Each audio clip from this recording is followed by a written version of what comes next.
myself, my life, then I can recall that there were three distinct features into my upbringing. One was Tulsi Das's Ramayana, the other was Sanskrit, and the third was classical music, Indian classical music. To begin with, it was Hindustani, but as I grew and later on, it included all classical music in India. So I was fortunate to have this thing right from the beginning, okay? And hence, I went to very elite schools in Delhi and English education and then abroad and this and that. But fortunately, I didn't become a victim of English, right? Like most of the country, like the ruling class in India is a victim of Anglophonic thought, Anglophonic ideas system. So I was blessed, or rather I was spared because of Tulsidas, because of Hindustani music, because of literature. This was, and then of course, I started teaching in 72 after I came back from University of Toronto. I went for a PhD to America, but as I had studied all that a PhD would give me in America, in Delhi in St. Stephen's College for 5 years, I simply got bored. And after 3-4 years, I decided to come back and really start learning something more in my own country. So, as I started teaching, after 4 or 5 years, there was this problem which came up to my mind. The problem was, what is this so-called Western civilization? And what is the root of this Western civilization? Everybody talks about it. Everybody talks about the West, and everybody talks about the cardinal ideas of what is West. And when you read books written, great works written by famous British authors or French authors, then you find that they claim their descent from the Greeks, their intellectual descent. So I said, if West has to be understood, then I must learn Greek. I must learn what is Greek civilization. I must discover what it is. Because all these people coming from Oxford or Cambridge or Columbia or Harvard, they are, the second line as they claim. They are Europeans. They are not what they say, the origin. So let me go to the origin. So I started learning Greek. There was nobody to teach me.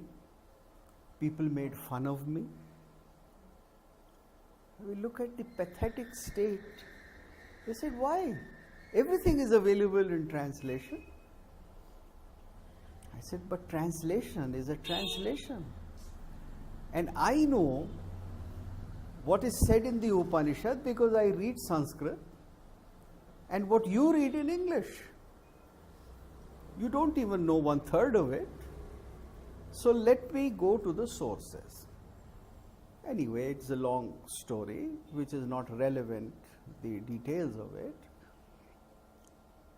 Then I started investigating Greece from India, not via London, not via New York. And I found that Greece was not West. Greece was more east than west. When I studied theatre, primarily theatre, because I had a deep interest in Natya. As you know, Natya is not just music, just dance, just gesture, just poetry, all together. So I discovered that the Greeks also have exactly the same concept. And as I studied more and more of the texts, of course, I don't claim that I did not need the help of translations and other works. I mean, it's not that I am a master of the language, I am just a working ability. I discovered that the Greek world is essentially the ancient Greeks. I'm talking about the ancient Greeks, not about present day Greeks who got disjointed from their ancient tradition with the advent of Christianity. That's very important to remember. The ancient Greeks were much closer to India, much closer to the Indian concept of things than the so-called West. So, the first conclusion that I drew was that Europe started learning about Greece in a fresh way in the Renaissance. And their construct of Greece is not Greece. Now, nothing to be blamed. I mean, they are not to be blamed because we all look at things according to our perception, our interest, our sanskaras, our makeup. So they did a great job of recreating their civilization with the help of the Greeks. So the classical world was very useful to the Europeans in creating a new identity and bringing them out of the clutches of Christianity. Because Christianity had given them a whole way of thinking for, let us say, more than 1,000 years, and the Greeks helped them enlarge their vision. But at this time, certain other major changes were taking place. There was a rise of natural sciences. There was a rise in commerce in a different way. The Europeans were opening new sea routes, looking for trade, and in that adventure, they discovered new lands which they captured. So that was the beginning of colonization. And so, in the making of the new identity, the Europeans drew upon the ancient Greeks, and they started looking upon the ancient Greeks as colonizers also, which was partly true. The famous city-states of Athena or Athens and Sparta, they were in many ways colonizers. They colonized their smaller islands and nearby regions and all that, but not exactly the way new colonization in Europe came, you see. Colonization is of various kinds, you see. But the image the Europeans had of the Greeks was an outgoing civilization, a rational civilization, a civilization which was founded upon reason, which was the progenitor of science, which was the progenitor of drama, which was the progenitor of philosophy, and which they inherit. And because they alone inherit, so they are the masters of civilization. Although they considered the Greeks as pagans. And you know, all pagans will go to hell. So the Greeks and the Romans have to go to hell. When in the 13th century, the famous Italian poet Dante Alighieri, when he wrote his great work La Divina Commedia, the Divine Comedy, he goes into hell. The first chapter is Inferno. And with whom does he meet? He meets all the Greek philosophers. So there was this theological bias, that Christian bias, that other civilizations are inferior and they have to be converted, they have to be changed. So the Christian Europe spared the Greeks direct conversion because they had done that already. Greek had been converted to Christianity and Christianity came to Europe from Greece, right? So that task had been achieved already. But the new task was, while admiring and discovering very sincerely, with great effort and great detail and wonderful dedication, the ancient culture of Greece, they also had a prejudice. One was the prejudice of the heathen, that they will not have salvation. And the other was that they were colonizers, that they were rationalists. So they started looking upon the Greeks in a reflection of themselves. The British taught Indians about the Greeks just all this. Right?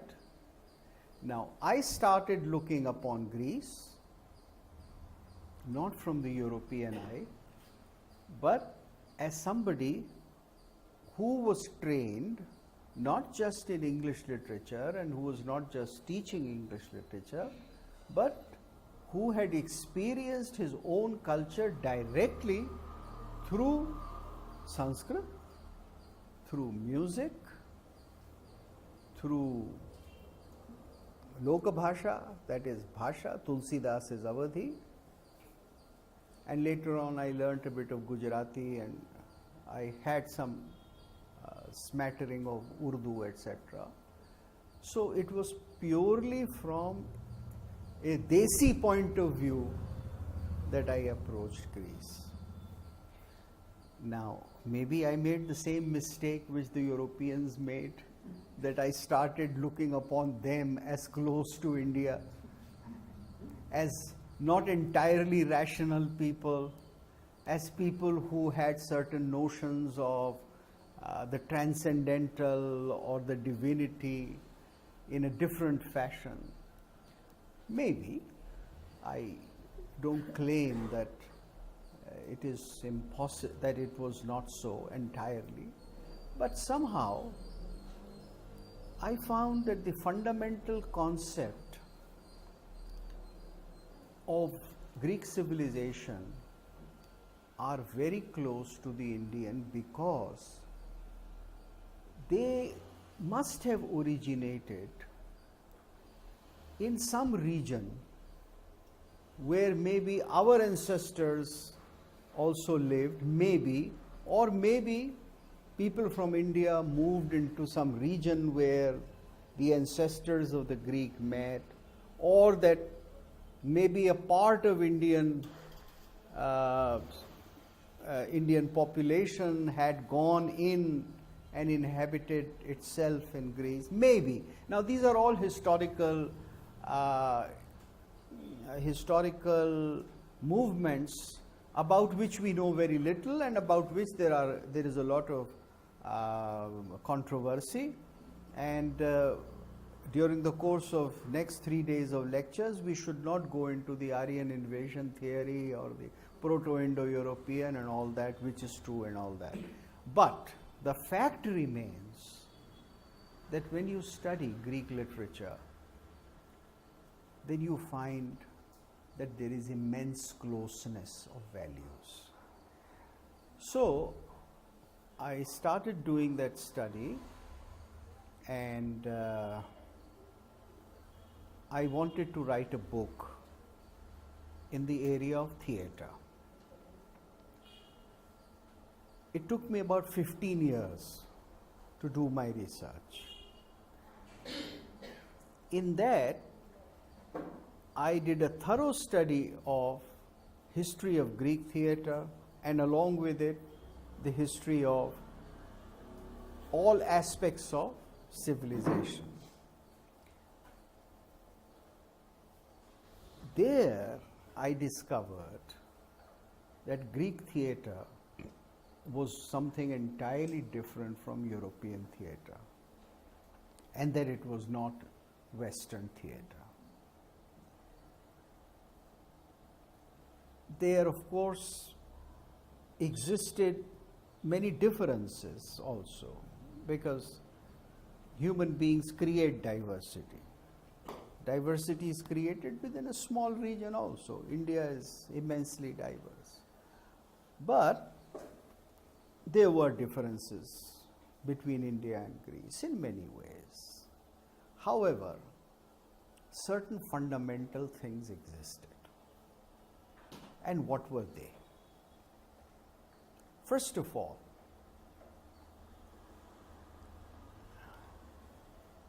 Hindus or Indians and the ancient Greeks, the pre-Christian Greeks, they all went to hell. They were pagans, okay? So, Dante Alighieri did not know about India. Otherwise, he would have shown Kalidasas in hell. He would have shown, Veda Vyasa, or he would have shown the Vedic rishis, and of course some Vedic women like Maitreyi and Gargi in hell also. Huh? So, they were pagans, that's what I mean. What were the articles of faith? The first, that man is not the center of the universe. Now, in Christianity also, man is not the center of the universe. There is a chain of being. There is God on the top. Then there are angels. Out of the angels, one of them, the highest angel, Lucifer, he disobeyed, therefore he was made into Satan and thrown into hell. Then below the angels, there are birds. Below the birds, there is man on the earth. And below man, there are reptiles, snakes. And below that, there is hell. And down the hell, there are many circles. In the deepest circle is Satan. And in just one circle above Satan,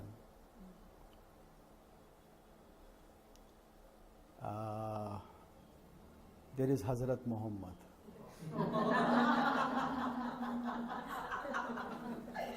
Now, this is there, you can read.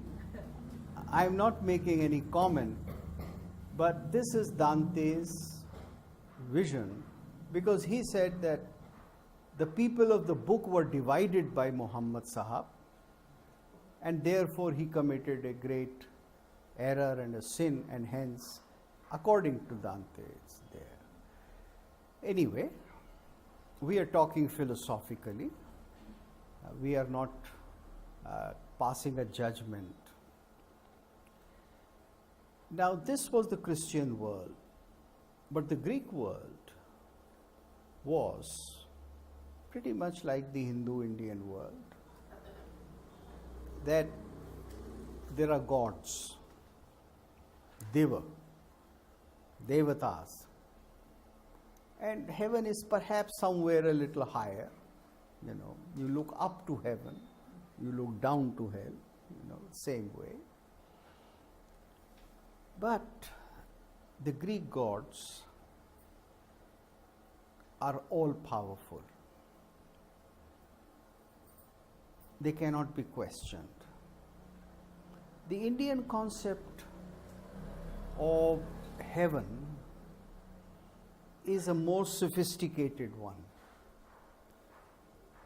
The Devatas have a certain time to live in Swarga, after which they have to leave Swarga. But the gods are there, the Greek gods are there all the time. Then there is the earth, and the concept of hell has a history in Indian literature. There are different ways of looking at the hell. At the very late period, it becomes pretty much like a Christian hell or any other hell. But earlier, it's a vague underworld where maybe the Danavas or the people of a different kind live, like Bali is in hell, the underworld. The Greeks also believed in the underworld. The Greek underworld was a permanent one. However, there are many concepts among the Greeks where there is rebirth. See, for instance, and in the underworld, in the Greek underworld, ancient Greek underworld, every area is not the area of suffering. So they have the underworld, for which you cross a river, stinks, and then you go beyond that river and you come to the asphodel fields, where people are starved, where people are suffering.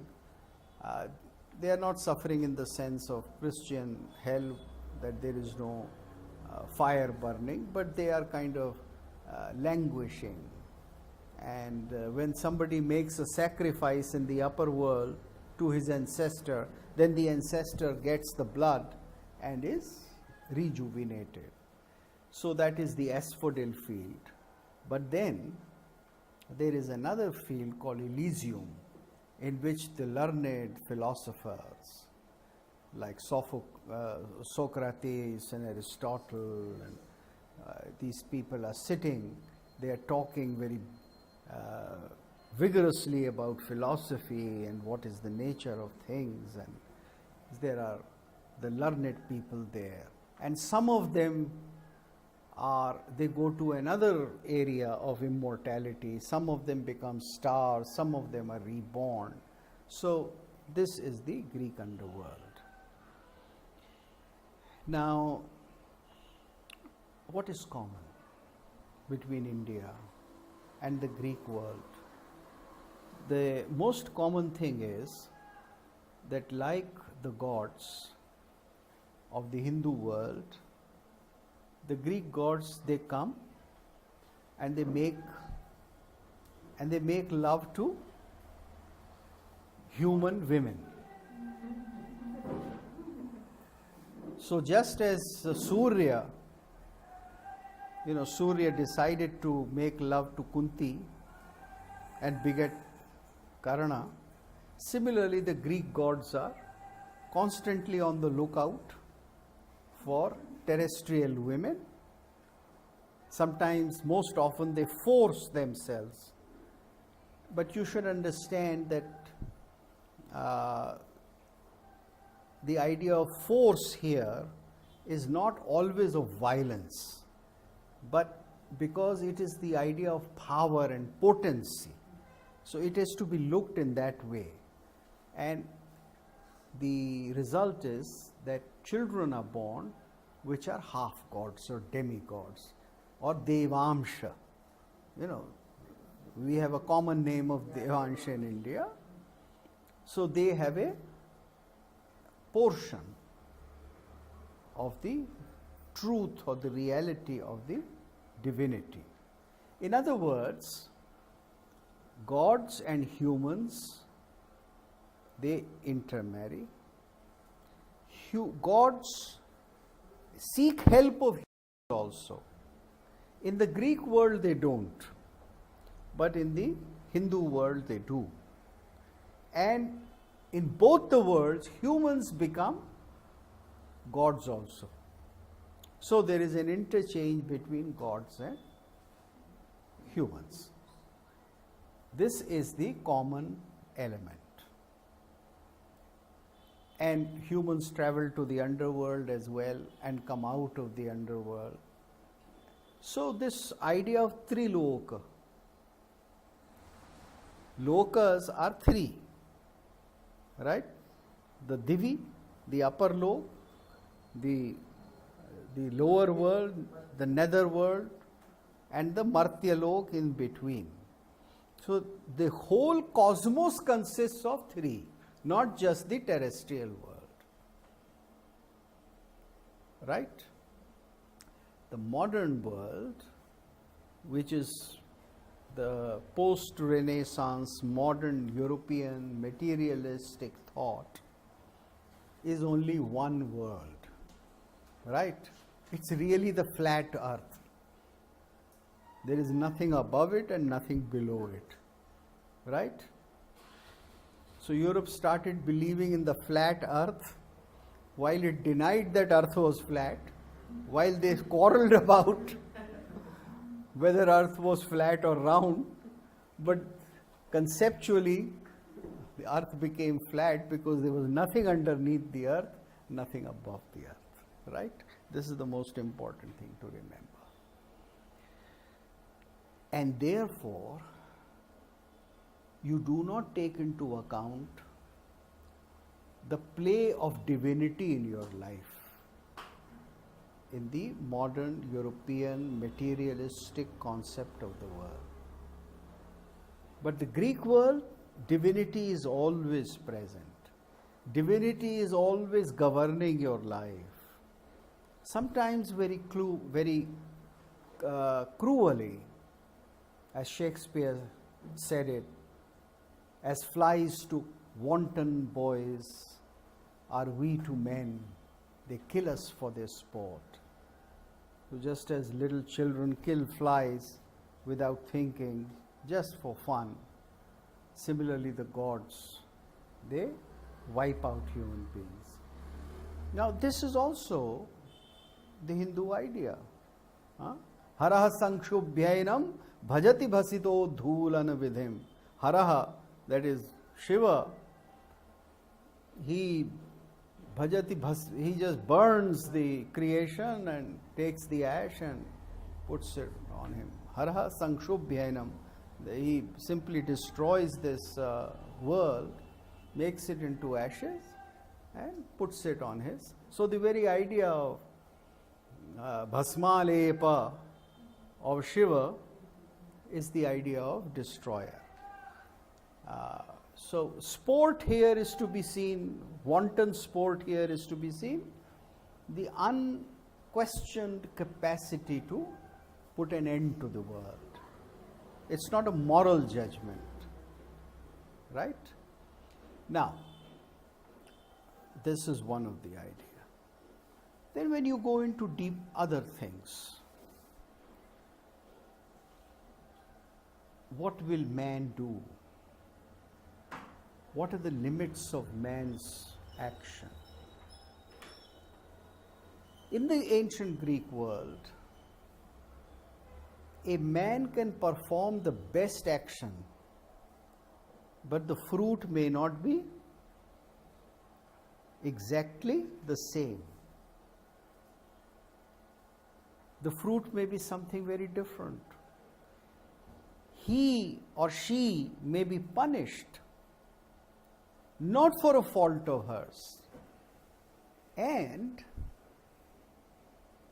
it is not always a moral judgment of karma, as in the Christian world.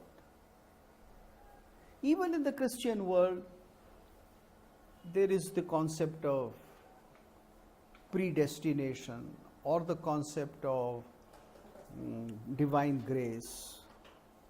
You see, it's not that even in the Christian world you are You are paid for whatever you do.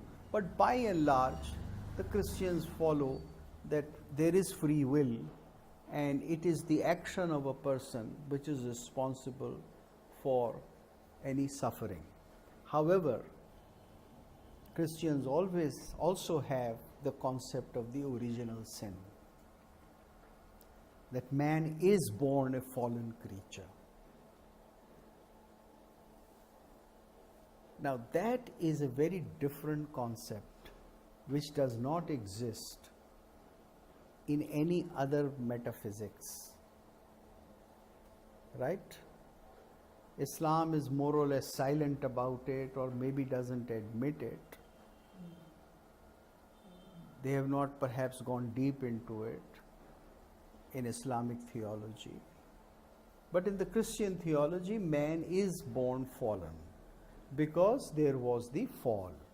God created Adam and Eve, and Adam and Eve disobeyed God. They ate the fruit of the tree of knowledge of good and evil, and hence they were overwhelmed with the desire to have intercourse, and once they did, they committed a sin, and therefore all of us are born in sin. Now the Greeks would not look upon it this way. The ancient Greeks did not look upon it this way. However, in the Greek world, the idea of emotion and reason or thinking was never considered as totally under the control of men. So, like in the Indian systems, man is not always the master of his destiny. Man here being used, in the collective sense, man, woman, can do things, but there are limits to his or her actions. And that forces which are divine will possess man and make him or her do things which he or she would realize at a much later stage. So, there is always, in the Greek world and in the Indian system, this capacity given to man to act the way he or she likes, yet he or she may be possessed to do the exact opposite of what she likes, or may not be responsible for that action.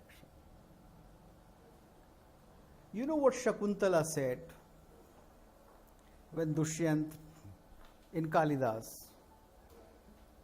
There are two Shakuntalas stories, one of Mahabharata and the other of Kalidas. They are a little different. So in Kalidas she says, when she is totally rejected, Aho vidhina darshitam prabhutvam. That Vidhi, the great maker of laws, Brahma, destiny, darshitam prabhutvam, it has shown its power. That Vidhi is more powerful than me, because this man who took me to be his wife, who did Gandharva Vivaha with me, is now denying it. There is no reason. I did no wrong. I have never done any wrong. And in the story of Kalidas's Abhigyana Shakuntala, it is nowhere suggested that she made any mistake. Yes, there is the Shapa of Durvasa, but then we all know that she had not willfully done it. It just happened. After all, here is a young girl thinking about her lover, and this man, full of anger, who always creates problem. That's why he's called Durvasa. His name is Durvasa. Wherever he goes, his stay is unpleasant. That's his name. So he cursed her. It's no fault of hers. So destiny is far more powerful. It is shown here. Pretty much Kalidas is saying a very similar things to Shakespeare. Of course, some very over-enthusiastic people will say Shakespeare stole it from Kalidas. But you think now, the idea that man is not the master of the faith, of her fate, is far more predominant in the ancient Greek system and even in the ancient Indian system. Because when you read, after all, what was the fault of Rama? There was no way that Rama could be blamed for the suffering he had to go through, or Sita could not be blamed for the suffering she had to go through. So you find that all the characters, all the satis, all the great heroes, they are people who had to suffer. Maybe their fault was exaggerated, or maybe their fault was very small in proportion to what fell upon them. So, avashyam bhavino bhava bhavati mahatam api. This is one of the sayings in Sanskrit. Avashyam bhavino bhava, destiny. Avashyam bhavino bhava bhavati mahatam api. To the greats also have to suffer. Naganatvam Neelakanthasya. Shiva has to stay nude. He has no clothes. And Maha Ahi Shayanam Hare. And Vishnu has to lie on a serpent. There is no good bed for him. Only a serpent bed. Because Avashyam Bhavino Bhava. So this is the Indian concept of it. Of course there is the law of karma.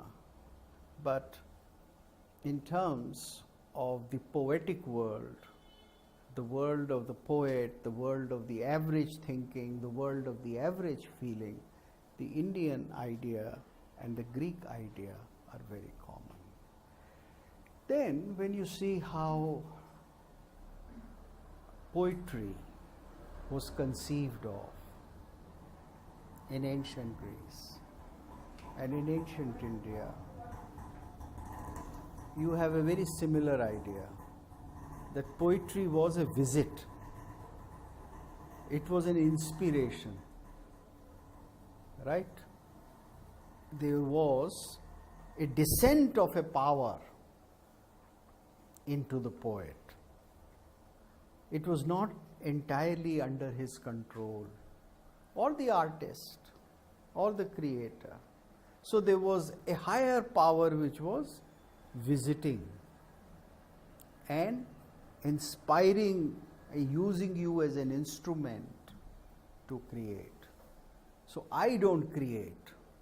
I call upon, or I am visited upon, either by one of the muses, as in the Greek world, the 9 muses for the different arts, or by Saraswati, or by Vak, or by Guru Kripa, or by the drishti of the Devi, to create poetry. Apangate labdhva. That is by if your good eyes see me, if I am cared for by you, then I will achieve this, right? So the idea of this great inspiration to create and to do wonderful things as not belonging as an essential capacity of man, but as a visitation. It's another important. This way one finds the whole approach to arts. The Greek approach to art and the Greek and the Indian approach to art have very great similarities, great commonness. And then art as something which elevates or which creates a transformation in a person. It is not that I create poetry and there is a pleasure in this poetry, but that pleasure is part of a transformative process in me. It changes my mental makeup, my emotional makeup. This is also a common idea. The whole idea of rasa and then the idea of the Greek idea of catharsis or the idea of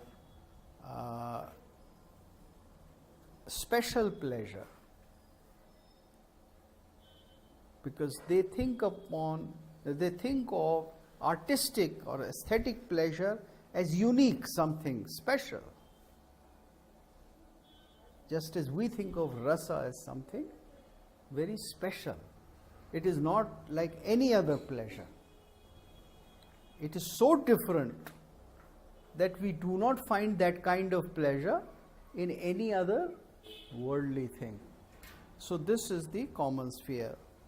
Of course, there are some different approaches also that we have taken it to the highest level and called it Brahmananda Sahodara, whereas among the Greeks, because there is no concept of a Brahmananda or it remains in Swatmananda, but Swatmananda is transformative. It is purgative, it is cathartic. But the idea that art transforms the mind and body, this is a common feature. Now, these are some of the things which are very important when you study Greek culture, ancient Greek culture, pre-Christian Greek culture, and Indian culture. The title of this series, which I have begun today and which will go on tomorrow and a little later, is Two Seminal Cultures. Now, seminal means those which have the quality of generating many things after them. They are bijavata. They are like a seed that it grows, it becomes a tree, and the tree gives more bijas, and then tree is further transformed or mutates and that. So the Greek culture is seminal, the Indian culture is seminal, because you find that the Greeks influence the cultures around them. They influenced the Etruscans and what later on became the Romans. And the Romans took their gods, their whole religious order, a lot of their concept of what is the language, what is good civilization. They took it all from Greeks, and all their arts, they were copied from the Greeks. Even though when the Greeks in the 2nd century BC were conquered by the Romans still accorded them the same respect which they had done earlier. It's a case of very special case of conquest in world history, that the Romans come, they occupy the land of Greece, they go all over. What is present day Turkey was also Greece, and they make the city there, which was called Constantinople after the Emperor Constantinos. They still thought of the Greeks as their intellectual parents or intellectual fathers, right? Although they controlled them. This is a unique thing because usually the conqueror thinks of the conquered as inferior, intellectually low, as somebody to be given new ideas, to be retaught, like the British thought of Indians as lowly people and of themselves as carrying the white man's burden. You know, they had a responsibility to reform the Hindus. So that's the normal approach. But in this case, they continued to learn. And even the great Roman administrators who would retire would go to the holy city of Delphi and live there and spend their lives. So this was the influence and impact of Greece. And then of course there was the impact of Greece on all neighboring areas, right up to Egypt, right up to Palestine, right up to Afghanistan. And when there were Indo-Bactrian kingdoms in the 2nd century BC, Afghanistan and the north of Afghanistan, what is now Turkmenistan, etc. The cities were Greek cities were made. So there was a great impact of Greek culture right up to the Indian border. So this was the vast expanse you can see in the ancient world. Similarly, India influenced part of the Mediterranean world. How and where and when, we'll talk about that. And on the eastern side, the impact started, at least well-known documented impact started in 2nd century AD, 2nd century AD, and continued up till 13th century AD, right up to Japan. So the great impact of India from Burma, Cambodia, Vietnam, China and Japan. So that way India has been a highly influential seminal culture. That is why the two seminal cultures. Now, in the study of these two seminal cultures and the analysis, what is the biggest hurdle? It is the recent 400 years of history of European empire building. I mentioned about that at the outset, that how the Europeans reinterpreted Greeks and imposed so many of their own values upon them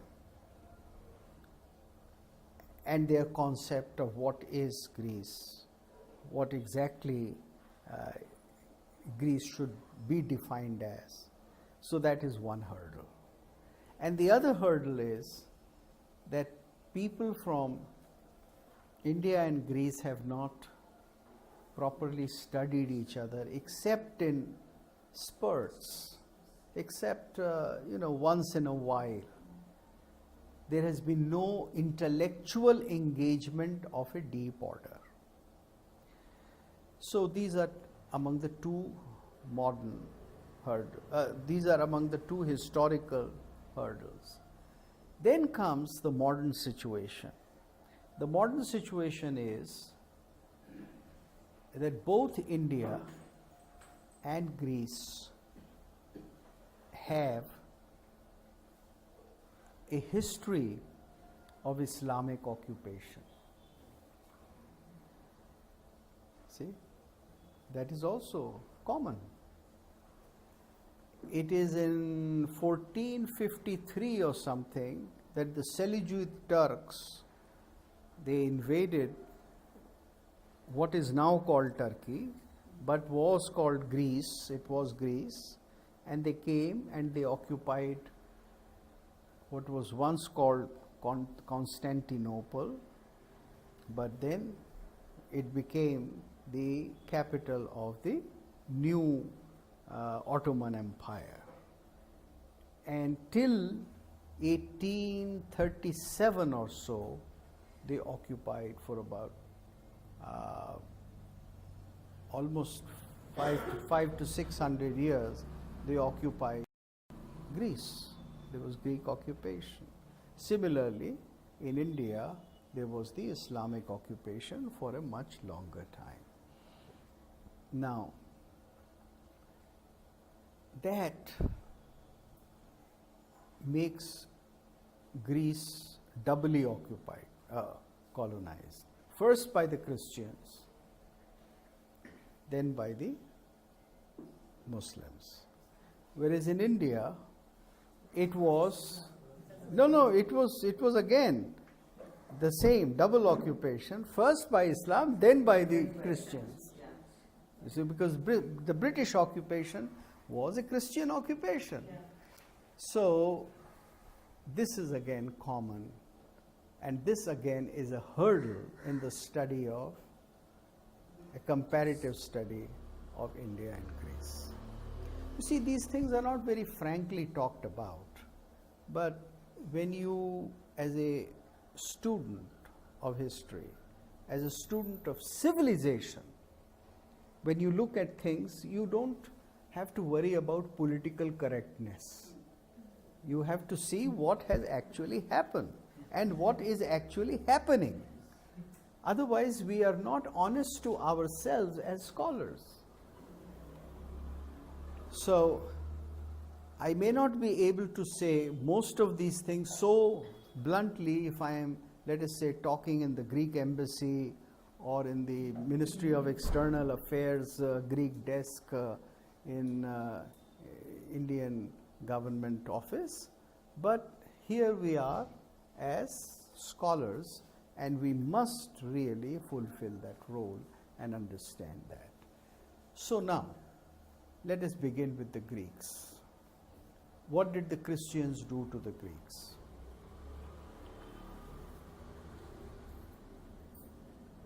Christianity comes to Greece something like 30 to 40 years after the death of Christ. And St. Paul goes to Greece. He goes to a city called Edessa and starts preaching there. Then Christianity grows.